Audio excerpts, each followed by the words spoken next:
What's going on, YouTube? This is Life with KT, and I got a nice drop for you guys today.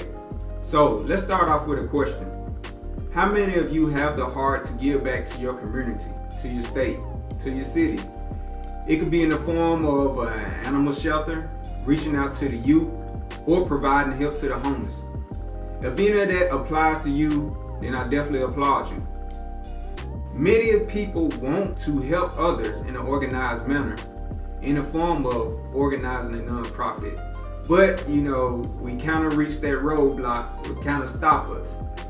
But if you are here today because you are interested in starting a nonprofit and getting registered with the IRS and recognized as a 501c3, then guess what, my friend? You have hit the jackpot today. That's right. I have listed my 13 steps as far as organizing and incorporating your organization and getting it recognized by the IRS as a nonprofit and earning that 501c3 privilege. So what I like to do is go over these 13 steps to you and make sure that everything is nice, easy, and breezy for you, because it really is a simple process, but you gotta be determined and you gotta be ready to put in the work to get your goals accomplished. So let's get started. So for number one on the list in incorporating your organization is, take a guess. It's quite easy. Pick a name. All right, we're gonna start off simple. Just pick a name for your organization, all right? And once you have came up with this beautiful name, this is what I want you to do. I want you to go to your Secretary of State for your respective state, and I want you to do a search for that name that you selected for your organization. I want you to see, has that name already been selected? If it has, then you might want to change it around. But if it hasn't, then you are good to go, my friend. Next, you will want to do a Google search to make sure that that domain name is available, in regards for you creating a website eventually for your organization. Step number 2, do research as far as the requirements in regards for what does it take to form a nonprofit in your respective state. You can find this information directly by going to the Secretary of State website for your state. So that's number 2. So where we at right now? We got our name. We made sure that our name was clear with the Secretary of State, and we also did a Google search to make sure no other name was out there with that domain name that we have selected. Step number 3, incorporating your board of directors, okay? So most states, they only require just one as far as filing can goes, but I would suggest to have 2 other people to form at least 3 and to help you with this mission. And I'll tell you why that is important later on. Next, number 4, you will want to start writing your articles of incorporation. All right, this might seem like an overwhelming step, but hey, we're gonna start off with it easy. All right, so the number one thing that in forming your articles of incorporation I want you to think about is your mission. Think about your mission, and don't think about writing a whole book about what is your mission. No, just make it a couple of sentences. Make it a 60-second elevator pitch, that hey, if somebody was to meet you in public and say, hey, what is your organization about? You'll be able to briefly tell them about the mission of your statement. So what comes to mind, jot it down, and then just go forward from there to make sure that it's sharpened up and pretty much the way that you want it. You'll also want to do the same as far as your vision statement and also your purpose. By you thinking about this in the beginning, it would definitely pay off later on down. Pretty much the things that I found in the articles of incorporation are, your name and address, of course, as far as the incorporator, your initial board of directors, how long will this organization be around, or will it be dissolved after a certain period of time? And you're also going to list your principal officers. The thing about this is you can do a simple Google search and you can just Google nonprofit organizations articles of incorporation template. But if you need it, feel free to drop a comment down below and I'll be more than happy to help you out with a template that'll get you on your way. Next, after you have filed your articles of incorporation, you'll definitely want to submit it to the Secretary of State. And then after you do that, there'll normally be a filing fee for this. In my state, it's $50, plus the 7%, which brought it out to roughly $53. So be expecting that. So the turnaround time for mine was actually a matter of hours.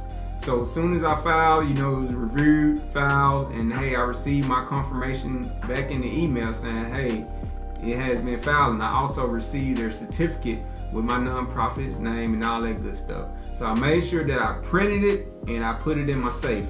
So you definitely want to do that as well. You want to keep copies around, but you definitely want to keep them in a safe place. So after you have got that taken care of with the state side, now it's time to cross over into the federal side just for a moment. So for step number 6, you'll definitely want to go to irs.gov to obtain your EIN number. Now your EIN number, that is sort of like your social security number for your organization. So you'll definitely want to hold that near and dear. Put it up with the rest of your important documents, okay? So once you go to irs.gov, you'll be able to apply for your EIN, and that'll be free of charge. And you should have that as soon as you finish filling out that application for the EIN. Next, once you pass the step of getting your EIN number, it's time to whip up those bylaws. Now don't let it scare you now, because those bylaws, they can definitely be a hurdle to jump. But keep in mind, your bylaws are very important because this is the manual for your organization, okay? So a little bit about the bylaws. It tells how often will you guys meet, who will have voting rights versus non-voting rights, who will make decisions in the organization, other things that it pertains to, how long can each member serve, how many members can serve, and what is the max and minimal members that can be on the board. So your bylaws are very important, and they are one of the vital instruments that you have to submit to the IRS in regards to earning your 501c3 status, as far as being tax exempt and having that privilege. And we definitely want that. So definitely make sure that your bylaws are good, and there are certain lingo that you have to use within your bylaw just to get the point across that, hey, this is a non-profit organization. Whenever we raise funds, when we have an abundance of funds, those funds will retain into the organization. They would not be paid to board members, and they would not be used in any type of business-like manner. So you just want to let them know that, hey, I understand what a non-profit is, and I understand that I can be penalized for not operating as a non-profit, and just making sure that you know the ins and outs, the do's and don'ts of operating that non-profit. Also, if you can have an attorney to proofread your articles of incorporation and bylaws, I definitely suggest that you do it. You getting that professional advice and guidance that can definitely help you along the way. So after you created your bylaws, you definitely want to hold your first board meeting and all that good stuff and get your bylaws approved. You can also pass a resolution to open a bank account. And this is something else that you will need the bylaws for, along with your articles of incorporation, with the EIN number, so you'll need those 3. So you see how everything is just flowing together, and we're just on step 8. So if you follow these steps, everything is going along stringlessly, easy breezy. And that's how I want it for you guys. So after those steps, you'll definitely want to visit the IRS website and read the publication 557. All right, so these are instructions for filing for tax exempt, and you can download the publication and just make sure that you have the latest version. So you definitely want to understand before you go filing that 1023 form. Right. So next, after you have read, got an understanding, you went through the little seminar that they have on there with the PDF file, and you answered all your questions correctly. It's time to move on to filing your 1023 form. And there are two ways you can do it. You can do the traditional route as far as, printing it out, writing it in, mailing it off. Or you can do the 1023 easy route, and I definitely suggest that. You know why? Because it'll be cheaper.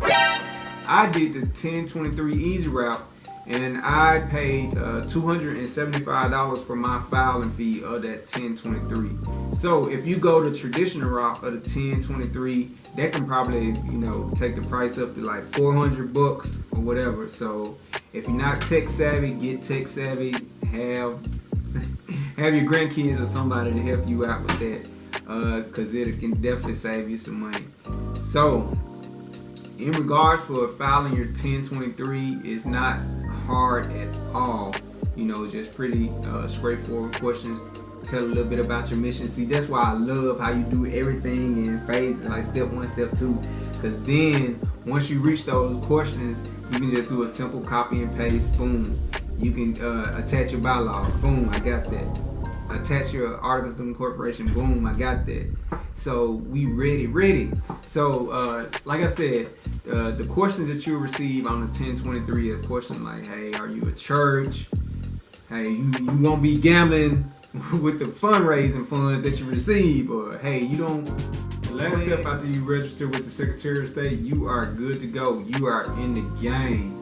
And you got your determination letter back and all that good stuff. Let's say, for example, if you have been fundraising and your determination letter came back that you did not receive that 501c3 status, where those donations that your donors have made, they would not be tax deductible. So definitely understand that as well. And best of luck to you guys as you look to achieve your 501c3 status. I definitely wish you guys the best. I definitely want you guys to drop comments down below to give me your feedback and let me know if there's any way that I can be of help to you guys. So continue to walk in your purpose, follow your compass, and hey, go out and organize these nonprofits, and let's help our communities, our states, our cities, and this country. All right, this has been Life with KT. You guys be blessed. Peace.